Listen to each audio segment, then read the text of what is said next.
ഇവിടെ എങ്ങനെ ക്യാൻറ്റീനൊക്കെ എവിടെ ആയിട്ട് വരും? അത് അപ്പുറത്തെ ബിൽഡിങ്ങിലാണ്. ഹായ്, ഞാൻ ആഷിഖ്.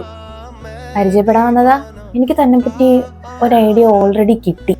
ഓ, അപ്പൊ എന്നെ ഞാൻ പരിചയപ്പെടുത്തേണ്ട ആവശ്യമില്ലല്ലേ? അല്ല, മോളെ വീട്ടിൽ ആരൊക്കെ ഉണ്ട്? നല്ല ഉടക്കാണല്ലേ. ഞാൻ എന്താ ഗുണ്ടയാണോ പേടിപ്പിക്കാൻ? ഡി, നിന്റെ ഇന്റർനാഷണൽ കളികളൊന്നും ഇവിടെ വേണ്ട. എന്റെ വീട്ടിൽ വെച്ചാണ് എനിക്ക് ഡി എന്ന് പേരിട്ടത്. ആണോ? നീ ആരും നിന്റെ വിചാരം? എന്നൊക്കെ ശരിക്കും അറിഞ്ഞൂടാ. ആദ്യമേ കുറച്ച് മീശ മുളയ്ക്കട്ടെ. മീശയില്ലാത്തവനാ? മീശയില്ലാത്ത മരമോന്തയും കൊണ്ട് ഇറങ്ങിയിരിക്കണം. ഇന്ന് വരെ ഉരുത്തൻ എന്റെ മുഖത്ത് നോക്കി മീശയില്ലാത്തവനെന്ന് വിളിക്കാൻ മുതിർന്നിട്ടില്ല. ഉരുത്തിയും ഉള്ളടത്തൊന്നും പറയാനും പറ്റുന്നില്ല. താനെന്താ ഒന്ന് പതർന്നത്?